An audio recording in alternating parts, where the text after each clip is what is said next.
कालिंजर। एक ऐसा किला जिसका नाम ही मौत को चुनौती देता है। एक ऐसा किला जो बादलों के ऊपर खड़ा है। एक ऐसा किला जो सूरज की चाल को मात देता है। जहां तालाबों के पानी को शापित माना जाता है। जहां समुद्र मंथन के बाद भगवान शिव ने विष पिया। यह सिर्फ एक किला नहीं था, यह एक पूरा शहर था जहां महल थे, मंदिर थे, मस्जिदें थी, गुप्त जलाशय थे और चट्टानों पर तराशी गई पौराणिक कथाएं।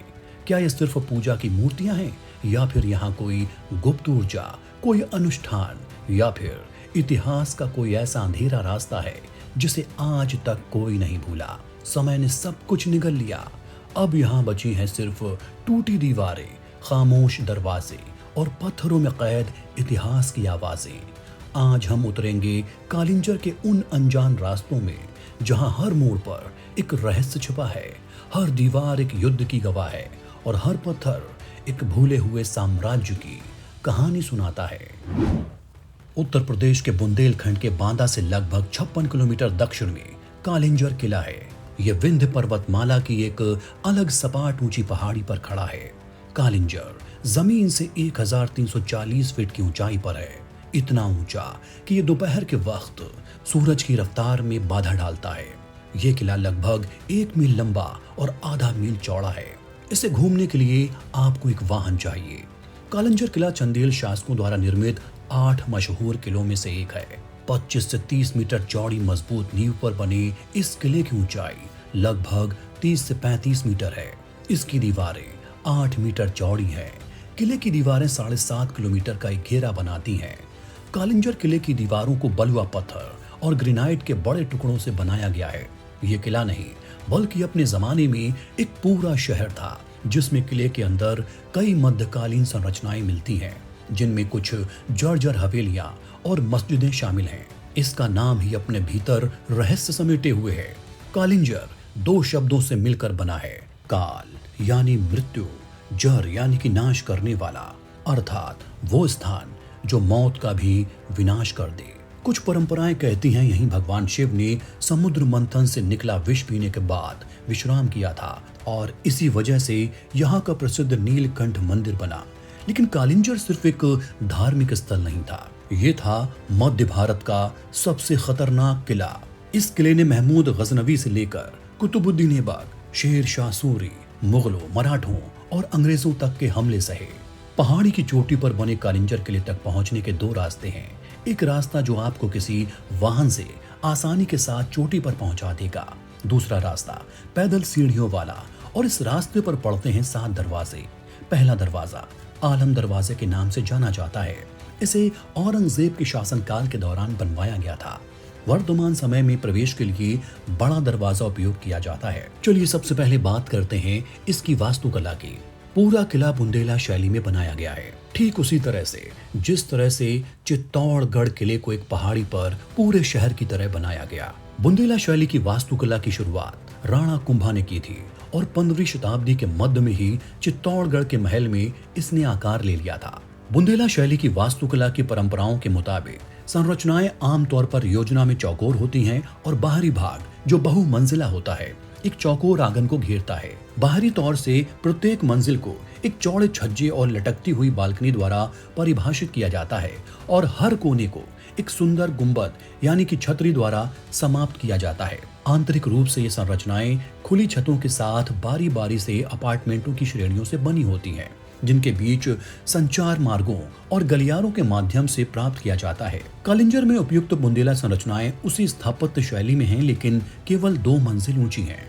जैसे ही आप बड़े दरवाजे के आगे बढ़ते हैं, सबसे पहले चौबे महल दिखाई देता है जो पीले बलुआ पत्थरों से बना हुआ है। इसमें अंदर दाखिल होने वाला दरवाजा 3.5 से 4 फीट ऊंचा है, जो इस बात का इशारा करता है कि जब आप किसी के घर में प्रवेश करें तो अपना अहंकार और घमंड बाहर ही छोड़ दें। ये पूरब की तरफ मुख किए हुए है, यानी सूरज की पहली किरण इसी महल के आंगन में गिरती है। आज चौबे महल खंडहर में तब्दील हो चुका है। इसका उत्तरी और पूर्वी हिस्सा पूरी तरह क्षतिग्रस्त है, लेकिन जो हिस्सा बचा है वो आपको बता देगा कि ये महल कितना खूबसूरत रहा होगा।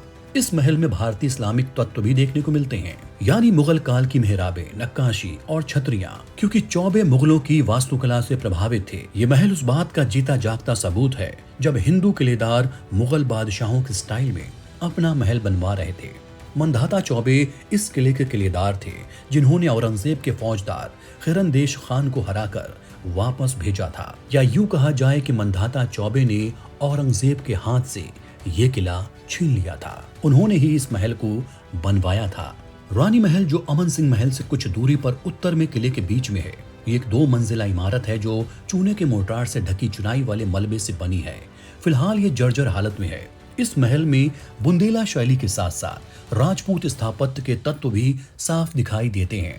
बुंदेला शैली की खास बात यह है कि मुगल वास्तुकला पर आधारित है, लेकिन उसे राजपूत शासकों के रहन सहन और परंपराओं के मुताबिक भारतीय तत्वों से सजाया गया था। इसकी ऊंची दीवारों को सजाने वाली बुर्जियां और मरलन हालांकि काफी दिलचस्प है।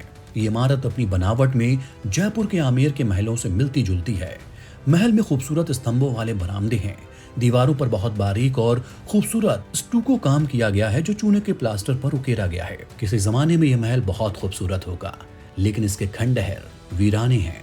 बुंदेलकालीन ये मंदिर किले के लगभग बीचों बीच है। इस मंदिर में प्रदक्षिणा पथ युक्त गर्भगृह और इसके सामने आयताकार मंडप है। गर्भगृह के ऊपर छत पर एक खूबसूरत गुंबददार शिखर है जो अष्टकोणी चबूतरे पर बना है। छत की मुंडेर पर छोटी छोटी खंभों वाली छतरियां बनाई गई हैं। मंदिर की पूरी संरचना इंडो इस्लामिक स्थापत्य कला का एक बेहतरीन नमूना है। इसमें फिलहाल कोई मूर्ति नहीं है, लेकिन चारों तरफ से परिक्रमा लगाने वाला चबूतरा बना है।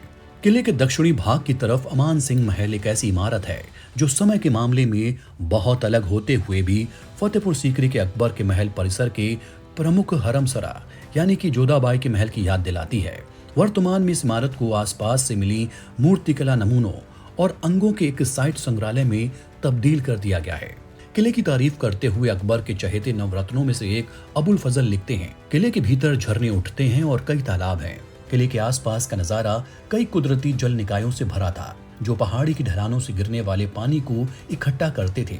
उनमें से कम 2 बेला तालाब जो किले के उत्तर में हैं और सुरसुरी गंगा या गंगा सागर जो किले के उत्तर पूर्व में तराई क्षेत्रों में है, इसे इंसानों ने बनाया है। बांध वाला एक बड़ा अनियमित आकार का तालाब जिसकी 3 तरफ सीढ़ियां हैं जिनसे कोई भी नीचे पानी तक उतर सकता है। इन सीढ़ियों के निर्माण में उपयोग किए गए पत्थरों पर करीब से नजर डालने से पता चलता है कि उनमें से कई किसी संरचना के नक्काशीदार अंग हैं। ये है शनिचर तालाब। लोक कथाएं कहती हैं कि यह तालाब शनि देव को समर्पित था। सदियों पुरानी मान्यता है जो भी इस तालाब का पानी पीता है या जो यहाँ रात के समय अकेला आता है उस पर शनि का कोप होता है। कुछ बुजुर्गों का कहना है कि यहाँ कभी संत और तांत्रिक साधना किया करते थे। किले का सबसे बड़ा तालाब कोट तीर्थ माना जाता है जो राजा अमान सिंह महल से सटा हुआ है। ये चतुष्कोणी तालाब अपनी सभी तरफ सीढ़ियों से सजा है। इन सीढ़ियों पर उत्कीर्ण तीर्थ यात्रियों के शिलालेखों की बड़ी संख्या से मालूम होता है कि यह किले के अंदर के सबसे पवित्र तालाबों में से एक रहा है। यहाँ पास ही मंदिर है। तीर्थ तालाब इतना बड़ा है कि सालों तक इसके पानी का इस्तेमाल हजारों लोग कर सकते हैं। इसी तालाब से लगा हुआ है एक प्राचीन बांध। इस बांध को पार करके ही आप अमान सिंह की हवेली यानी कि अमान सिंह के महल जा सकते हैं। कालिंजर किले में एक बहुत ही खास और अनोखी मस्जिद है जिसे पत्थर महल मस्जिद या इस्लाम शाह मस्जिद के नाम से जाना जाता है। यह मस्जिद किले के अंदर कोट तीर्थ तालाब के उत्तरी किनारे पर बनी है। इसे इस्लाम शाह मस्जिद भी कहते हैं जिसे शेर शाह सूरी के बेटे जलाल खान यानी कि इस्लाम शाह ने बनवाया था। पत्थर महल मस्जिद अपनी बनावट में बहुत अनोखी है। यह सिर्फ एक मंजिल ऊंची है। इसके ऊपर कोई गुंबद नहीं है। इसमें 3 खंड और 7 गलियारे हैं और अंदर की संरचना काफी बड़ी है। मस्जिद में 2 दरवाजे हैं। अंदर एक नुकीले मेहराब पर अल्लाह लिखा हुआ है। केंद्रीय मेहराब के पास पत्थर से बना मिंबर मौजूद है। सारे खंबे अलग अलग हैं, कोई गोल है, कोई चौकोर, कोई मोटा, कोई पतला। ये साबित करता है कि ये खंबे अलग अलग इमारतों के खंडहर से इकट्ठा करके यहाँ लगाए गए हैं या फिर किसी टूटी इमारत का इस्तेमाल इसको बनाने में किया गया है। दूसरी मस्जिद एक कनाती मस्जिद है जो शनिचर तालाब से सटी हुई है। ये किले की दूसरी सबसे पुरानी मस्जिद है। इसके गोल बुर्ज तुगलक काल के हैं, लेकिन इसके अंदर का शिलालेख जहांगीर के समय का लगा है। यानी ये तालाब और मस्जिद एक साथ 500 साल से भी ज्यादा पुराने हैं। इस मस्जिद में एक सादा मेहराब है जिसके ऊपर कलमा और नादे अली लिखा एक संगमरमर का पत्थर लगा है। क्वालिंजर किले में घूमते हुए जब आप उत्तर पश्चिमी कोने की ओर जाते हैं तो पहाड़ी के नीचे एक ऐसी जगह मिलती है जो पूरे किले की आत्मा कही जा सकती है। ये है नीलकंठ मंदिर। ये मंदिर किले की सबसे प्रमुख और सबसे भव्य संरचना है। ये मंदिर किले के अंदर नहीं बल्कि पहाड़ी के नीचे बना है। मंदिर में जाने के लिए पहले आपको एक भव्य दरवाजे से गुजरना होता है। इसे कहते हैं परमार्दी देव दरवाजा। इसमें एक लंबा गलियारा बना हुआ है। इस दरवाजे का नाम चंदेल राजा परमार्दी देव, जिन्हें परमाल भी कहा जाता है, के नाम पर रखा गया है। परमार्दी देव दरवाजे को पार करने के बाद आपको उतरना होता है पत्थर की सीढ़ियों की एक लंबी कतार से। ये सीढ़ियां सीधे नीचे जाती हैं, पहाड़ी की खड़ी चट्टान को काटती हुई। इन सीढ़ियों की दोनों तरफ की दीवारें, ये दीवारें पत्थर की नहीं बल्कि मूर्तियों की किताब है। यहाँ आपको देवता मिलेंगे, अप्सराएं मिलेंगी, पशु मिलेंगे। हर मूर्ति में जान है, हर पत्थर कुछ कहता है। और फिर सीढ़ियां खत्म होती हैं और सामने दिखती है एक छोटी गुफा। इस गुफा के अंदर हैं असली नीलकंठ, एक विशाल शिवलिंग लगभग 3.5 फीट ऊंचा, रंग गहरा नीला, और सबसे अनोखी बात, इस पर उकेरी गई हैं 3 आंखें, शिव की तीसरी आंख। यही वजह है कि इस मंदिर का नाम नीलकंठ पड़ा, जिसका कंठ नीला हो। कहते हैं कि ये शिवलिंग प्राकृतिक रूप से नीला है। चाहे वैज्ञानिक सच समझाएं या भक्त चमत्कार, ये नीला पत्थर आज भी हर किसी को आश्चर्य में डाल देता है।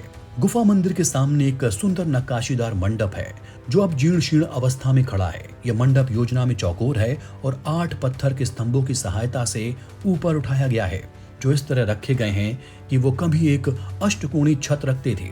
नीलकंठ मंदिर के बाईं तरफ ऊपर चट्टान में एक कुदरती जलाशय है जिसे स्वर्गारोहण के नाम से जाना जाता है, और जलाशय के दाहिनी ओर एक चट्टान को तराशकर काल भैरव की एक विशाल मूर्ति बनाई गई है जो लगभग 24 फीट ऊंची और 17 फीट चौड़ी है। इसे 18 भुजाओं के साथ चित्रित किया गया है जो विभिन्न वस्तुओं जैसे एक चौड़ी सीधी तलवार, कुल्हाड़ी, ढाल, एक गदा, रक्त का कटोरा, लड्डू वगैरह धारण किए हुए हैं। खोपड़ियों की मालाएं, सांप के कुंडल और इनके गले में एक सर्प इस छवि को सुशोभित करता है। इस मूर्ति के अलावा देवी काली की एक मूर्ति है जो लगभग 3 फीट ऊंची है। यहाँ पत्थरों पर तराशकर बनाई गई मूर्तियां गुप्त काल यानी कि 1500 से 1600 साल पुरानी मानी जाती हैं। कालिंजर का किला बड़ी संख्या में शैव मूर्तियों का खजाना है। हालांकि कुछ वैष्णव छवियां भी मिलती हैं। यहाँ जगह जगह शिवलिंग बड़ी तादाद में देखने को मिलते हैं, लेकिन सनातन ग्रंथों से जुड़ी कहानियों को भी यहाँ पत्थरों पर चित्रित किया गया है। कई गुफाओं में राम, सीता और हनुमान की मूर्तियों को भी देखा जा सकता है। जब सूरज कालिंजर की दीवारों के पीछे डूबता है तो ये किला और भी रहस्यमयी हो जाता है। खंडहर हुए महलों में सन्नाटा गूंजता है, तालाबों का पानी काला दिखाई देने लगता है और पहाड़ों पर उकेरे गए देवता मानो अंधेरे में जिंदा हो उठते हैं। सदियों पहले यहाँ सेनाएं टकराईं, राज्य उजड़े, बादशाह बदले, लेकिन कालिंजर आज भी वहीं खड़ा है। शायद इसलिए इसका नाम कालिंजर पड़ा, वो जो काल का भी अंत कर दे। अगले एपिसोड में हम बात करेंगे कि कैसे अलग अलग दौर में कालिंजर किले पर हमले हुए और किसने यहाँ पर हमले किए। बने रहें हमारे साथ, देखते रहें अरमान व्लॉग।